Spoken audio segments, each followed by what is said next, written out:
This is what most chess coaches out there charge you for, but I'm going to give you this for free. The best you can do is just to subscribe if you haven't already and turn on the bell notification icon so that you don't miss any of my future uploads. Otherwise, this will be your last time to hear from me ever again on YouTube. White plays pawn to e4. You are not good enough. You don't know the best defense to play from here. I recommend you go pawn to e5, equalizing the game on the spot. Let white force the win. They will eventually lose. Knight f3. You go knight c6, and after bishop c4, I still recommend you play the two knights defense. In other words, my top recommendation for now against the Italian is the two knights defense. We're not going to look at the knight g5 fried liver lines. Why? Because I already did in my previous video. You can check it out on my channel, KaspaChess, the most recent video that you're going to see. That's the one. So our main focus today is the d3 Italian, featuring the c3 gioco pianissimo. We're also going to look at the deuce gambit line that may also introduce the max range attack. How do you refute all these ideas? Let's start with the d3 Italian. In my previous video, I recommended the move bishop c5, which happens to be the main line. But today, I want to introduce a new move to you, something you may give a try. Bishop b4 check, not commonly played, but it works. And let me tell you what we're trying to do here. We want to put the queen on e7 after playing pawn to d6, so that we don't have to worry about exchanging queens in the near future should white bother to play d4 and d takes e5. Most likely your opponents are going to play c3. Now you see another reason for playing bishop b4 check is to force this move pawn to c3 so that we go bishop. By doing this, we just prevented white from playing knight c3 anytime soon, so they won't have control on the d5 square. This is a strategic move. In fact, at best, we just want to put our dark squared bishop on b6. Even if f4 comes, we have f5. Or even better, s6, because f5 allows that pawn to b5 move. I mean, we are going to lose our e pawn once our queen's knight moves. So s6 is more logical for us not to lose the e pawn just yet. There's no b5 due to pawn takes, the rook is hanging. So if f5, we have bishop s7. It is in this position where white usually casts short. Or first plays an aggressive move, bishop g5. Now, you can see how useless bishop g5 looks in this position since white doesn't have a knight on c3. They won't pressurize us.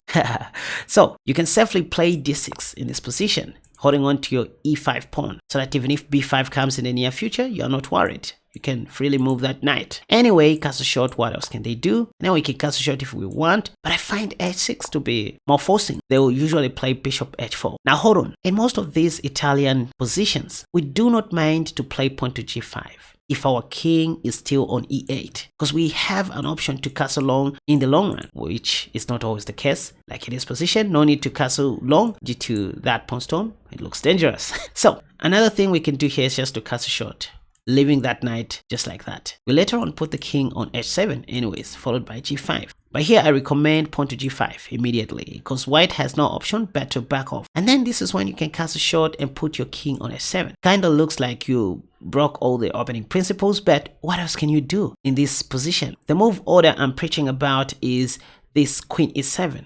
Oftentimes you're going to see your opponents playing knight b d2. The other idea of this move, queen e7, is to support the upcoming bishop e6 to challenge the last squared bishop. How cool is that? Another reason for playing queen e7 is to sacrifice the pawn on g5, like this. Yes, this works. In case white takes, we always have h4 to trap the dark squared bishop. Just a little trap for you guys. If bishop takes f7 check, the best you can do, as I showed in my previous video, is to play king f8. King d8 also works, but get closer to your enemy's pieces. The bishop is still under attack. This time, white can take on e5. In this case, we're just going to win material. What if white takes with the knight? Well, no need to sacrifice our rook for nothing, even though that can work in some instances. You see, I find rook h7 to be more confrontational.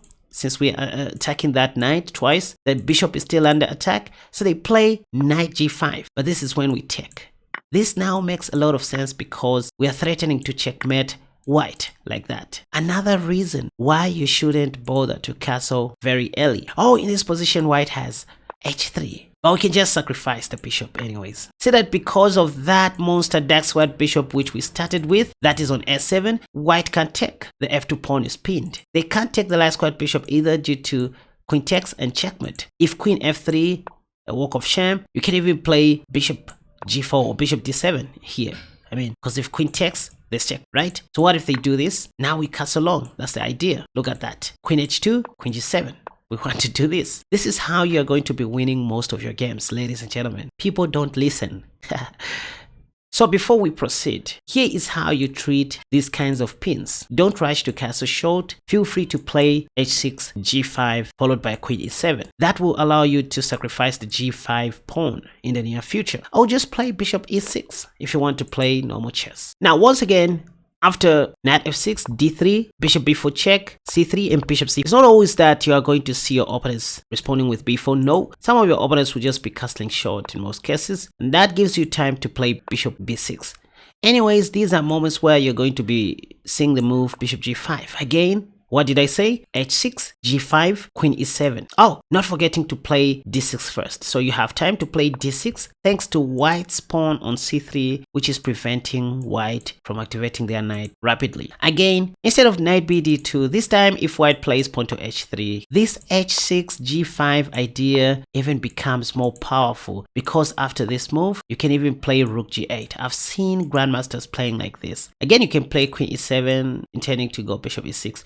The only thing you need to know here is after something like queen e7 and say knight bd2, you can't just sacrifice the pawn on g5 because this time after knight takes, your h4 move is not as powerful as before because white can just retreat that bishop to h2. So only in the h3 should you stop thinking about sacrificing your g5 pawn. After g5 and bishop g3, what you want to do instead of doing the same things over and over is to go g4 right away or rook g8. This kind of forces white to take, and that helps you to pave the way for your rook. I would start with bishop g4 here to pin that knight. And after knight bd2, which most people play, that's when I would play knight h5. Another Italian trap, you guys. I'm just one move away from winning a free bishop. If bishop h2, here comes queen f6 or rook g8, it doesn't matter, but queen f6 puts more pressure on this. At this point, I don't even know what white should do. King h1, I have no idea. This allows me to castle long or play rook g8 immediately. Rook that, I have bishop takes f2, so they can't do that. I don't know, maybe queen e2, trying to connect the rooks, or protecting the f2 pawn in advance. But another move to consider is knight f4, attacking that queen. Queen e2 is not much of a stretch for me. And now this is even more dangerous because I can even sacrifice on g2 and take the knight for free. If bishop takes, I can take with the queen to be safe, or ef to be aggressive. e5, pawn takes. End of story, and castle long next. d4, g6, and that. You know, just doing everything possible to checkmate my opponent very quickly. These are all amazing ideas. Now, where did I steal this idea from? I mean, this idea of putting my bishop on b6 followed by queen e7. Well, I stole this idea from the Scotch gambit. Let me explain. This is the starting position of the Italian. Once again, king's pawn game. Instead of white playing bishop c4 on move number 3, sometimes they can play d4, which is the Scotch gambit. And the main line goes as follows. You take on d4 because you're supposed to. And this is when white players may go bishop c4. This is now called the Scotch gambit. If you are risk averse, I recommend trying this d6 line. You just play pawn to d6. If knight g5, you have knight h6. If they play anything else, you have bishop e7, knight f6, and castle short. That's if you want to play it safe. But sometimes you can go bishop b4 check, kind of inviting c3 to occur, after which you take. And after pawn takes, we play bishop a5. Once white castles short, that's when we put that dark squared bishop on b6. This pins the f2 pawn for good. That's where I stole that bishop b4 check idea from in the Italian. By the way, this is the mainline Scotch gambit, London defense. If you're thinking about knight g5, for example, our main savior is knight e5. That also attacks the bishop. After bishop b3, that's when we play d6. Again, see the advantage of putting your dark squared bishop on b6 because that stops white from playing pawn to f4. If king h1, you know that you want to play that move, so you go h6. f4, you can even take. That's if you want. Or better yet, develop a minor piece with tempo that comes with an attack. Queen d5, that's what they play most of the times. And now you go knight f6 because they forget that your knight is still stopping that checkmate. Knight takes f7, knight takes d5, knight takes queen, Knight d3 attacking the rook, bishop takes, fe, rook takes d8. End of line. The only thing I hate about the Scotch gambit is it oftentimes leads to a more tactical game. So if you're not good at tactics, you won't like this. Which is why I recommend that you try the d6 line against the Scotch, which is less risky. Because after knight takes d4, you can freely develop your knight to f6, attacking that, and transpose back to the Paris, which is safer. Bishop e7, castle short, done. If you want to know more about this, get my Paris defense course. It's not just about sales. I know what I'm talking about. You will understand chess like nothing. Still watching without subscribing? Come on. The more you subscribe, the more you encourage me to do more and review more stuff. Anyway, now let's say you go bishop b4 check, as I recommended before, and white plays c3, then you go bishop. They might try d4 here. Point is, they want you to take and then they play pawn to e5. That is going to be complicated. But again, if you just want to keep everything equal, you can play d6, you know, as an intermediate level player. You don't want to go into many tactics. DE, and be rest assured that even after this queen trade happens, you can take back with the knight. Holding on to that, because if knight takes happens, you can safely take on e4. Bingo. No need to worry about your f7 pawn anymore. Done. After pawn to d4. If you don't like the idea of exchanging queens early, you can also try this amazing line, queen e7. We've always been talking about this. With this simple queen e7 move, you are ready to go d6 and take back on e5 with a pawn. To fix your pawn structure, you will later on place that dark squared bishop on b6. If they play d5, this only helps you. I mean, you can just do this. Your dark squared bishop is already out of the pawn chain. So next you're going to play moves like d6, bishop b6, h6, castle short, develop your light squared bishop. That queen's knight will sit on c5 someday, or play in the style of the names of which defense. It will later on sit on g6. I mean, you have plenty of options. So d5 is not a good option for white. If they take, you can even flex a little bit here, go knight g4 if you want, but there's bishop g5. So knight takes e5 immediately makes a lot of sense to attack the light squared bishop. If they take back, you take back with your queen.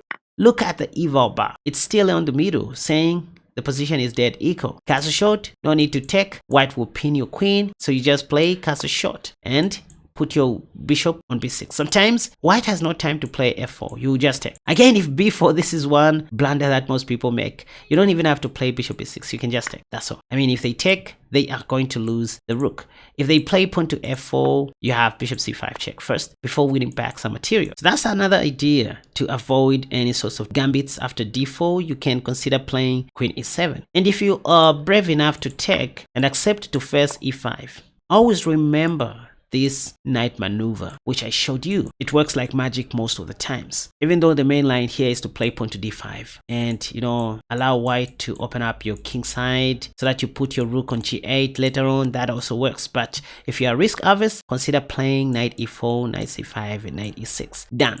Anyway, back to the Italian game. We just finished looking at the d3 line where you go bishop b4 and do that. Again, I won't waste my time covering the knight c3 variation since I already covered it in my previous video. I just want to look at the d4 gambit line. This may happen immediately or after white castles short, e.g. castling short. If you carelessly play bishop c5, which is okay, you will run into the deuce gambit.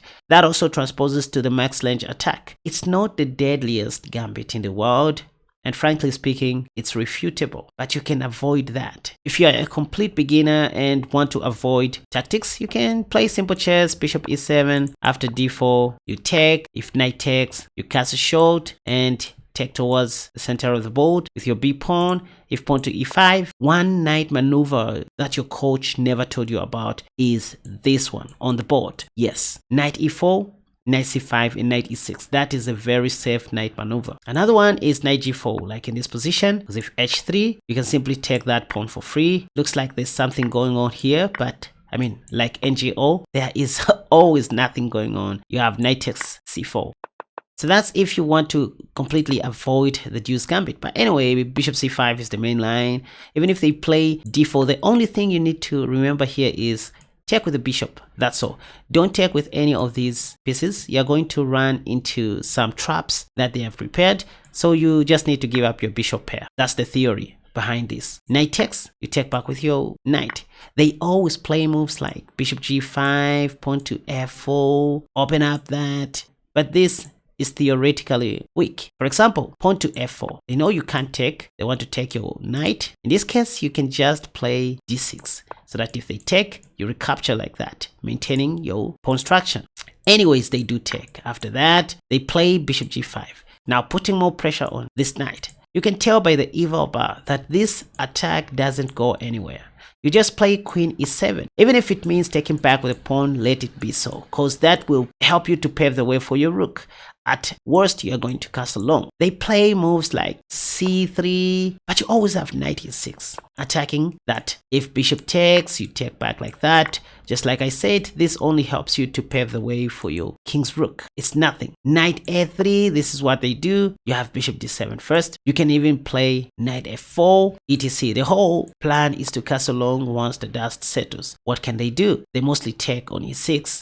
Out of desperation, after which you take back with your queen and ready to castle long. That's why you don't see the deuce gambit at super grandmaster level. Anyway, and this was my new weapon against the Italian. Simply go bishop b4 and then put that dark square bishop on b6. I explained the power of bishop b6 in my Paris defense course. So if you want to support this channel, you can consider getting that course and also improve your chess. Let me know what you think about this in the comment section down below. Now, go and check out 3 of my new courses on my website KaspaChess.com that I highly recommend you get right now. The newly updated Semi-Slav defense against d4, the knight c6 Nimzowitsch defense, and the mighty e5 Paris defense, which is my best selling course till this date. Chess is a school on its own, and you will just need to show some efforts to unlock some secrets that content creators don't show on YouTube. And that's how you support this channel.